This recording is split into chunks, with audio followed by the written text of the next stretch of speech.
Good morning. This is Jason Dean coming live at from Film Fanatic headquarters. It is Friday at 10:56. Hope everyone's doing good. So yeah, tonight if you're around in the Mid Coast Maine area, I'm playing with Osmia tonight at Hey Sailor. It's a bunch of bands playing. So it should be a lot of fun. We've played at Hey Sailor a bunch of times and such a cool space. I haven't been there actually in a while. I haven't played a gig there in a while. Uh, Earlier this year, when I did my first uh, string of shows with Osmia, one of the dates, actually, that was the first date of the tour that we did, was at Hey Sailor, and that was actually my first gig there. And I've played there quite a few times with them this year there, and then we have a couple more gigs there coming up. So yeah, I have another gig at Hey Sailor coming up with Quantum, and then we have another show coming up with Osmia after that. So great venue, and so if you're around tonight, it starts at 7 o'clock and should be a really fun time. So today's show, well, today is not, I guess it's somber or sad kind of a show. I wanted to talk about the passing of the legendary guitar player Ace Frehley from Kiss, of course. So I wanted to talk about him, and he was 74 years old. He passed away, I believe, yesterday, and I heard about his passing yesterday. So for this channel, I do a lot of music shows, and I try to integrate music and film because they're just such a you know uh, part of my life, such a big part of my life. So, and a lot of the influences. And Kiss was one of those bands. Kiss was kind of the band that got me into rock music, and kind of the impact that they had, especially early on, was unlike anything else. Really, they were the kind of the gateway band. They, it was. I guess for me, it was like kind of this. At a really young age, was like kind of this zeitgeist of all of these different things that like just kind of all connected. And when I was a real little kid, I was a massive comic book collector. I was a super nerd, and I bought comic books all the time. And I was always into. I've talked a lot about growing up, and my deep love and how well of obviously with horror films, how I kind of discovered that, and being a big fan of science fiction and all of those things. All of those things came from came to me at such an early age. And as far as music goes, Kiss really was that band. I believe last year I did a big show on Kiss. I got this really amazing box set of all of of a bunch of Kiss concerts from like the 70s, and it's a DVD collection, and it's pretty amazing. And it was kind of when Kiss was at their prime. I never got a chance to see Kiss. I kind of wish I did. Sort of had a chance to see them, and I didn't, but it wasn't really with the original lineup. My brother, who was also one of the people that got me into Kiss, got to see them when they first did their reunion tour, and it was with the original members. So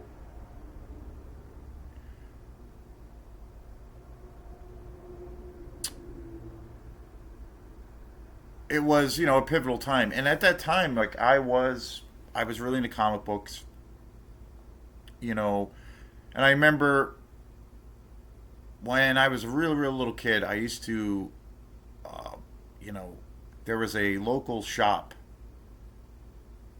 in my neighborhood where I grew up in New York called Stout Steve's, which was a comic book store. And it had other things, it had toys and other things, but they had this giant comic book area. And back then, comic books were like, less than $1. Now they're like average $2 or $3. So, and I remember they had music stuff in there too. And I remember as a little kid, going in there and buying all kinds of comic books, Batman, Daredevil, the X Men, Fantastic Four, Ghost Rider, Power Man and Iron Fist, Captain America, Spider Man, if I didn't name him already, the Incredible Hulk, just tons and tons of comics, and I was totally into that world. So, but I remember as a little kid going in there and always reading comic books, always buying them every week. I'd go in there with my mom. My mom would take me there every Friday as a kid, and I would buy a new comic book, and that was like part of our tradition. And then we would go home and have pizza and watch movies. From like maybe 8 or 9 years old, I think was when that started. Maybe even a little bit younger. And so I remember when I went in there one time, they had this giant poster, and it was the first image of Kiss that I ever saw. And it was this giant poster from like the early mid, well, probably the mid '70s of Kiss playing a concert somewhere. And then there was also other Kiss posters. They had also Kiss posters of just shots of Paul Stanley, the Star Child, Gene Simmons, the Demon, Peter Criss, the Cat, and of course Ace Frehley, the Spaceman. And I remember just being enamored as a little kid, and I had never at that point I had never heard their music. I remember just seeing these amazing posters on the wall with Kiss, and I remember being particularly enamored with Gene Simmons and also Ace Frehley, like just being enamored. And there was that classic photo or shot of him playing his guitar solo during a Kiss concert, where the guitar would burst into flames with all the makeup and the whole aesthetic, the whole thing. It was, at that young age, it was like the most amazing thing I had ever seen. And to me, it was like the way and I've heard other people describe it the same way who are Kiss fans, or like had which is collectively an experience that probably billions of kids have all had together. But when I was into comic books first, and then saw these images of Kiss, and then eventually within that time period I actually heard their music. But I remember seeing their image first before I had heard their music. And so to me it was like they were like, I was so into comic books, and I actually still am, but to me it was like seeing real life, living, breathing comic book characters and like real life superheroes. And when I saw Kiss in this, in these posters, and then these other photo posters of Ace Frehley and Gene Simmons and the rest of the band, I was like, wow, these superheroes really exist. Like, these are real people. And it just like blew my mind. And it was like, wow, like suddenly it wasn't just fantasy, it was like a real thing. And I was enamored. I remember buying, I think I even remembered buying some of those posters, even though I did not had not heard their music, and putting them up on my wall, because again it was like real life comic book, a real life. They were real life superheroes, and that really captivated me. The whole theatrical thing that they had. So, and again, fast forward 90 million years later with my band Quantum. I mean, that's like such a massive, like what they did with the makeup and the theatrical flair that they had was so influential to what I do now, for what it's worth. Without having that experience as a kid, Quantum, the kind of the theatrical presentation that we try to present would probably not be a thing. Like, it was wild. I remember shortly around this period that I bought some of these Kiss posters, and I hadn't really heard their music. I was just enamored by the whole like look of them, and they were like at that age like, wow, these are real life comic book superheroes come to life. I remember as a kid, like yesterday. I know I've talked about this before, but where I grew up, my grandmother lived right across the street, and she had cable, and and I had cable. We had cable also back in the day when cable was kind of a thing, and you had regular television, you know, stations, things that were in syndication, TV shows, and then also sitcoms and movies and all those things. And I remember going over to my grandmother's house, who lived right across the street from me. And I remember one time coming across some uh, like Christian fundamentalist channel that was all like hardcore, Christian, nationalism. And so like Jimmy Swaggart and those kinds of things. And I remember this one show that this crazed kind of reverend was hosting was all about the dangers and the horrors of heavy metal music. And I remember at that age, and again, I was like probably 8, maybe. That was the first time I ever heard of heavy metal music. I knew what rock music was before, hearing rock, classic rock on the radio and stuff like that, but heavy metal was a new thing. And they had this show.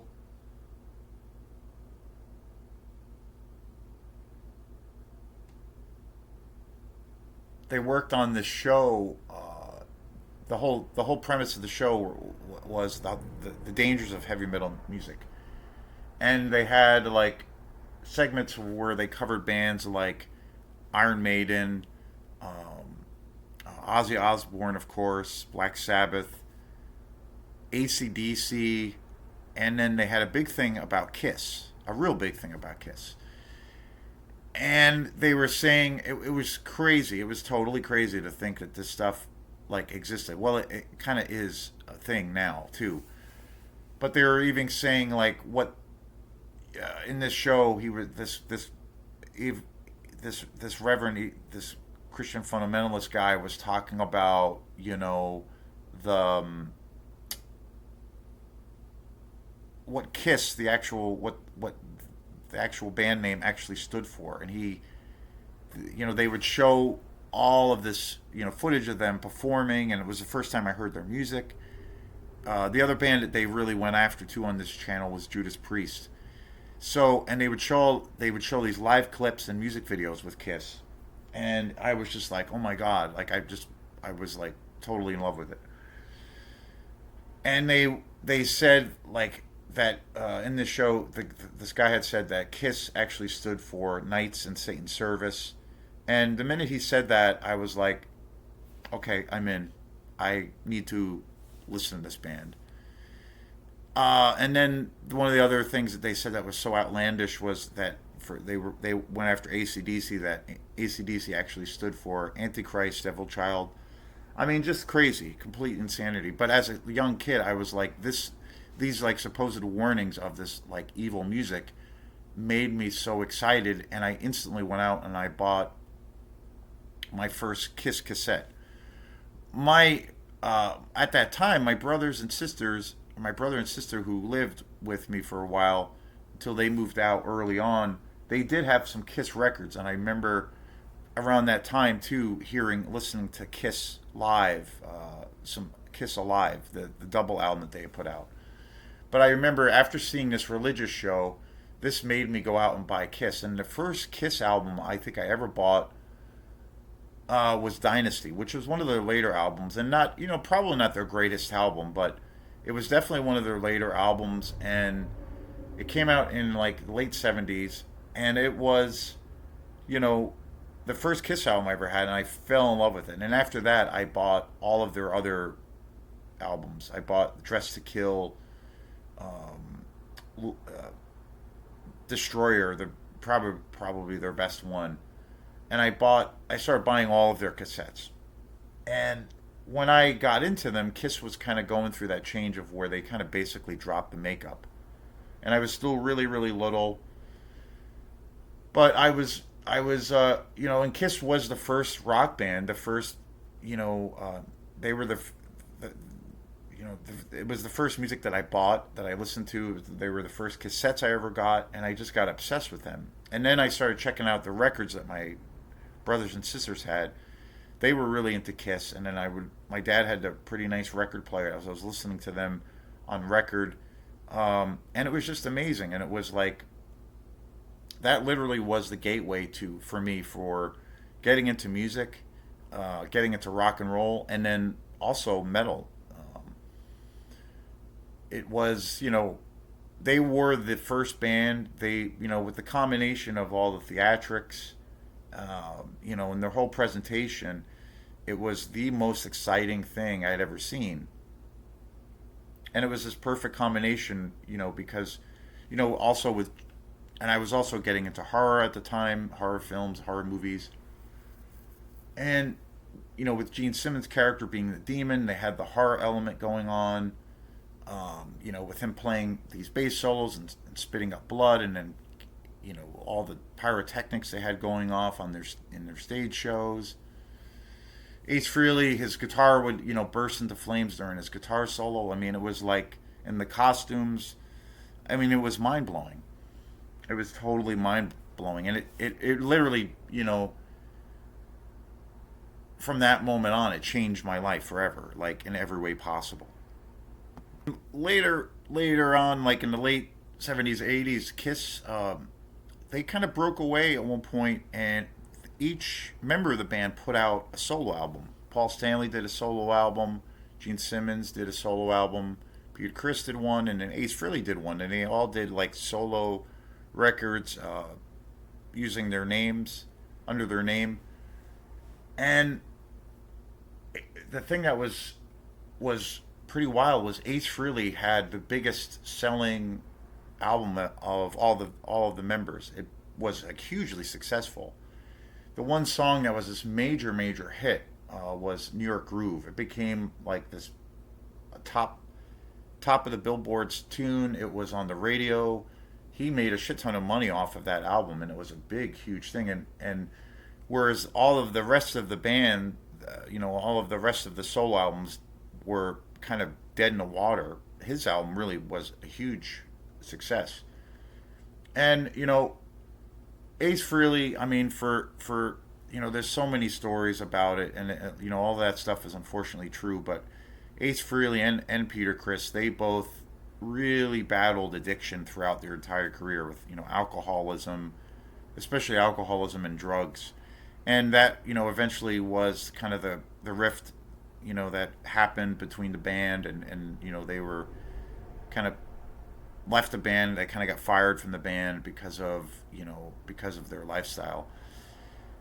Just all of those stories are pretty, have been talked about and pretty documented. And interviews with Peter Criss over the years and Ace Frehley, they've been really open, and all have kind of they did go into recovery. And Ace Frehley, after he kind of got out of Kiss and went into recovery and really cleaned his life up, he had a really pretty successful career as a guitar player, putting out many solo albums. I remember even buying a couple of his solo albums when I was a kid, like later on, and they were really good. And he toured, all the time. He had a really successful solo career outside of Kiss. Peter Criss kind of did a few things here and there, but nothing really that was, I guess, substantial. But Ace Frehley had a really good career, and right up until he passed away, he was really active and touring. It was it's very sad news, and I felt really inclined, like I needed to do this show on Ace Frehley because, again, hearing them, getting into them, being exposed to them at the age that I was at, and all the other things I was into, it was they were definitely the band for me at that age that really got me into rock music and then into metal. I had never heard music like that before either, because like before that period, I had heard music in passing on the radio, but it was never. I never like got, I guess, into it, or it wasn't until Kiss was when I like suddenly I was like focused on listening to a band, and that was the band. And then after I got into Kiss, that's what like led me to everything else. Ozzy Osbourne, Motley Crue, and then eventually Metallica and Slayer, and then the rest is history. So they were that band, and I always think it's hilarious when I think back of how I discovered them and how I really got into them after watching this crazy Christian fundamentalist show on the evils and the terrible nature of all of these metal bands that were coming out and corrupting the youth and that were like worshiping the devil. And that was the show that made me get into them, which is hilarious. It's kind of like the PMRC when that started, and they started to they tried to censor albums and put warning labels on bands, and kind of taking on this thing of this kind of Christian right wing stance. But then that ended up kind of backfiring, and it just propelled the sales even more for a lot of these bands. It was kind of the best thing that happened to a lot of the metal bands at that time. Wild times, and I remember that pretty vividly. But Kiss was the band that got me into rock and roll music and then into metal. And I think Kiss's influence is massive. I mean, probably I'd say it's arguably maybe it's not even an argument, or from a argumentative perspective, Kiss was like probably along with like say Black Sabbath, the two most like influential bands, because I mean they influenced probably a billion bands, and I think Kiss really influenced bands and artists that are not necessarily rock bands. I think one of the biggest examples of that is Daft Punk. I've seen interviews with Kiss. I mean, I've seen interviews with Daft Punk over the years, on how they really were, as kids, probably the same experiences that I had. They were really enamored with the whole theatrical thing, and that really influenced their music, and really influenced all of their whole world, their whole aesthetic, and that stuff.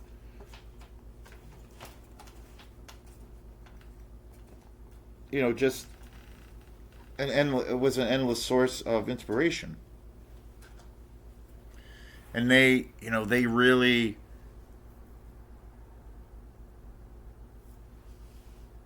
like even in the first on the first Daft Punk album, Homework, you can in the liner notes there's a picture of a Kiss album in the back. And I've seen interviews where they said that they just they really like, especially from the for the theatrical element that Daft Punk has always had, or had, really really really inspired by Kiss, but then also the music too, and then all like nowadays too, in a lot of rock music, and bands like that, like everything from like groups like Ghost or Marilyn Manson or Rammstein, or yeah, so many bands, Gwar. I mean, all of the rock and metal bands, especially nowadays, where they really go full bore into theatrical, a real theatrical presentation with like masks and costumes and props and all this kind of shit. All that stuff was, Kiss was doing that before really any other band. Alice Cooper also was, one of the first people to be doing that as well. He kind of took on a more of a horror element early on than probably Kiss did, but those two figures really influenced kind of the theatrical thing of rock and roll and metal. And now it's like it's pretty commonplace now to see that. So I mean, yeah, I mean you can't And and I think over the years, Kiss has always gotten this kind of bad rap on, it was all about the bells and whistles, like their music wasn't actually good. I've always have heard of that. I mean, they have a incredibly rabid fan base. But over the years, people who are not into them always would kind of shit on Kiss, saying, "Well, they're not very good," or Ace Frehley was not a very good guitar player, or Gene Simmons was not a very good singer, Peter Criss was not a very good drummer, and blah blah blah. And people like, always have who are not fans of them have always like crapped on them, saying that they don't really write good songs. It's all fluff, and it's just if you take away the makeup and all that stuff, they're not good at all. But I never believe that. I don't think I think that is ridiculous. Like I actually think they wrote good music. I mean, yeah, say their later albums, maybe they're not as good. But like if you listen to I think like Destroyer or like not even knowing saying like where you're not even aware that they wear makeup and they have this whole theatrical presentation. But I think if you just listen to Destroyer, which is probably my favorite Kiss album, and like Dress to Kill or even Love Gun, but Dress to Kill I would say for me, and and you know and Destroyer, like if you listen to those albums for what they are, I think the music's kick ass, like really, really good. They were a great band, and they were like, if you've seen, I've seen so many interviews with them over the years, especially with Paul and Gene, and they talk about how they were so influenced by the Beatles, and you can hear, their rich harmonies in some of their tunes, some of the intricate arrangements that they had. So I always feel like they always get the shaft when it comes to actually getting respect for their music. And Ace Frehley, I think too, was a really great guitar player. And he, again, if Ace Frehley was not who he was, like say Ace Frehley did not exist, I don't think you would have, you know, a billion guitar players would not exist because of him. So, yeah, just such an iconic figure in rock and metal, and you know, so I just wanted to do a show. I figured it was an important thing to talk about. So, rest in peace, Ace Frehley. So, thanks again, and we will see you next time. Peace.